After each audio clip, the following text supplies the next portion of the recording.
এ বাড়ির অর্ধেক মালিক হচ্ছেন আপনারা, অর্ধেক মালিকানা হচ্ছে আমাদের।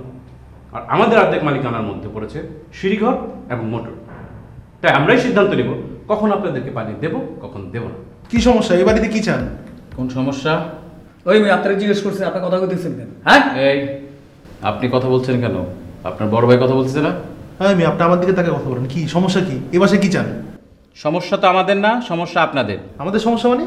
নির্ধারিত সময়ের মধ্যে এবারে আপনাদেরকে খালি করতে বলা হয়েছে, আপনারা খালি করবেন ব্যাস। ওই মেয়ে, এটা কি মগের মুল্লুক নাকি? আমার বাড়ি আমরা চান মানে? মগের মূল্য এতদিন ছিল, সেটা এখন শুধরাতে আসছি। কি করতে চান খুলে বলেন। এ বাড়ি অবৈধ, এ বাড়িতে আপনি অবৈধভাবে আছেন। বাড়ি অবৈধ মানে? আমি নিজের হাতে বাড়ি বানালাম, আপনি কোন বাড়ি অবৈধ? স্বীকার করলাম, এ বাড়ি আপনি বানাইছেন এক্স্যাক্টলি, কিন্তু এই বাড়ির জমির প্রকৃত মালিক হচ্ছে আমার স্যার। আপনি অন্যের জমির মধ্যে আপনি বাড়ি বানায়া অবৈধভাবে বাড়ি বানায় অবৈধভাবে থাকতেছেন। ফাইজলামি করেন না?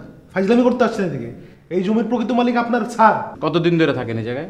আমার বাড়িতে আমি কতদিন থাকি এটা কি আপনার কই দেবো নাকি? না বলেন না, কতদিন ধরে থাকেন? বছরখানে। কেন? তার আগের হিস্ট্রি কি জানেন আপনি? ওই মেয়ে আপনি আমাকে হিস্ট্রি শেখান। আপনাকে হিস্ট্রি শিখাইতে আসি নাই। এ বাড়িতে আপনি অবৈধভাবে আছেন, আরেকজনের জমির উপরে আপনি বাড়ি বানা অবৈধভাবে আছেন, সেটা আপনার মনে করা দিচ্ছে, আর কিছু না। আপনি কথা কোন কেন? কথা বলেন বলেন। না, আপনি কথা বলেন। আপনি বলেন ওই মেয়ে চুপ করুন। না, বাড়ি দখল করতে। বাড়ি দখল না, আমার জমি দখল করে আপনারা বাড়ি অলরেডি করে ফেলছেন এখানে। ওই বেটা এগুলো বহুত দেখছি, বুঝছস? হ্যাঁ। বাড়িতে ঢুকিয়া বাড়ি দখল করে তারপরে একদম টেংরি ভাঙা রাতে ভদ্র ভাষায় কথা বলেন, অভদ্র কিন্তু আমরা হইতে পারি। এই আমার কথা তুমি শুনেন, বাইর করো। আমার কথা শুনেন, ভদ্র ব্যবহার করেন, অভদ্র বাইরে কিন্তু আমরা হইতে পারি। এই দলিলটা খুঁজে পাইতেছি না। দলিল খুঁজে পাইতেছো মানে? কই রাখছো? রাখছিলাম তো যত্ন করেই, এখন খুঁজে পাইতেছি না। তুমি বারবার খুঁজছো, আবার খুঁজো। বারবার খুঁজছি। কি কইতেছে এগুলা? ওরা তো এখন বাসা দখল করে ফেলাইবো। তো কি করবো, সারা ঘড়ি তো খুঁজছি কিন্তু কোথাও পাইতেছি না। আম্মা, আম্মা তাড়াতাড়ি দড়িটা দেন না, ওরা তো চিল্লাপাল্লা করতেছে। আম্মা দলিল হারায় ফেলাইছে। কি বলো মা? কি বলতেছে আপনার ছেলে? দলিল খুঁজে পাইতেছি না। হ্যাঁ লাগ আপনি আম্মা, এত ইম্পর্টেন্ট একটা জিনিস আপনি দেখেন এখানে ওখানে কোথাও রাখছেন মনে হয়। আপনি এমন জায়গায় হয়তো বা রাখছেন যেখানে আপনার মনে পড়তেছে না। একটু মনে করে দেখেন, একটু চিন্তা করে দেখেন। আমি খুব যত্ন করে রাখছি, আমি সারা ঘর খুঁজছি, কোথাও পাইতেছি না। আপা কোনো ব্যাংকে ট্যাঙ্কে রেখে যায় নাই তো জমি? না না, আমার কাছেই রাখছে। আমার দলিলটা দাও। কি চুপচাপ কেন? দলিল দাও। দলিল খুঁজে পাইতেছি না। খুঁজে পাইতেছি না মানে কি বলতেছো তুমি এসব? আস্তে। কি খুঁজে পাইতেছি না। আমার একটা গুরুত্বপূর্ণ দলিল তুমি খুঁজে পাইতেছো না, এটা কি বলতেছো তুমি? আমি তো যত্ন করে রাখছিলাম, কোথাও খুঁজে পাইতেছি না। এখন কি হবে? কি আর হইব? ওই যে সুটকেস গুছায় তারপর চলে যেতে হইব। আস্তে। এই শুনো, আজারে চিল্লাচিল্লি করে লাভ নেই, আমি থানাতে ফোন দিতেছি। আর তুমি থানায় ফোন দিতেছো কেন? পুলিশ এসে তো ফার্স্টে জানতে যাবে দলিল কই। দলিলেরটা আমি জানি না, আগে থানায় ফোন দিয়ে দেখি কি হয়।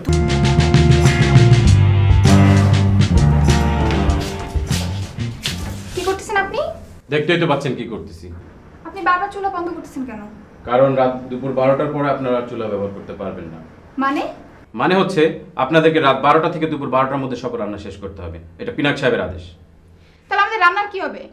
আপনাদের রান্না সকালের মধ্যে শেষ করবেন, 12টার আগে রান্না শেষ। আপনাদের কি ন্যূনতম কমন সেন্স নাই? দুপুরে খাবার রাতের খাবারটা আমি ভোর রাত থেকে রান্না করা শুরু করব? কমন সেন্স বলতে আপনি কি বলতে যাচ্ছেন? এই বাসার টেম্পোরারি ভাগাভাগি হওয়ার কারণে রান্নাঘর আমাদের সাইডে পড়েছে। পিনাক সাহেব বিশেষ বিবেচনায় আপনাদেরকে রাত 12টা থেকে দুপুর 12টা পর্যন্ত গ্যাস এবং চুলা ব্যবহার করার অনুমতি দিয়েছেন।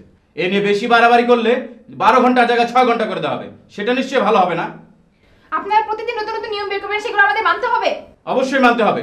যেখানে যেখানে আমরা দুর্নীতি দেখব সেখানে আমরা আইন করে আপনাদেরকে শিক্ষা দিব। যান। অসহ্য।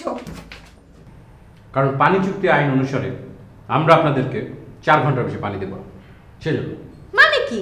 এই বাড়ির মালিক কি আপনারা, যে পানি নিয়ন্ত্রণ করবেন আপনারা? দেখুন, কোর্টের রায় না হওয়া পর্যন্ত এ বাড়ির অর্ধেক মালিক হচ্ছেন আপনারা, অর্ধেক মালিকানা হচ্ছে আমাদের। আর আমাদের অর্ধেক মালিকানার মধ্যে পড়েছে সিঁড়িঘর এবং মোটর। তাই আমরাই সিদ্ধান্ত নেব কখন আপনাদেরকে পানি দেব, কখন দেব না। মানে আপনি বলতে চাচ্ছেন যে আমাদের পানি যদি তো সকল কর্মকাণ্ড ওই 4 ঘন্টার জন্য আমরা জমায় রাখবো এবং ওই 4 ঘন্টার মধ্যে শেষ করব, আর বাকি 20 ঘন্টা আমরা কি করব? ওর মতো কথা বলছেন কেন? আমরা যে 4 ঘন্টা আপনাদেরকে পানি দেবো, সে পানিগুলো আপনারা বড় বড় ড্রাম কিনে ধরে রাখুন, তারপর পানি নিয়ে খেলুন, গোসল করুন, যা ইচ্ছা তা করুন, সেটা আমরা দেখবো। তো সময়সূচিটা একটু বলবেন? সময়সূচিটা হচ্ছে প্রতিদিন ভোর রাতে 4টা থেকে 6টা পর্যন্ত, আর দুপুর 12টা থেকে বেলা 2টা পর্যন্ত। অনেক তো অপচয় করেছে, এবার একটু মেপে ঝুপে করে দেখেন কেমন লাগে।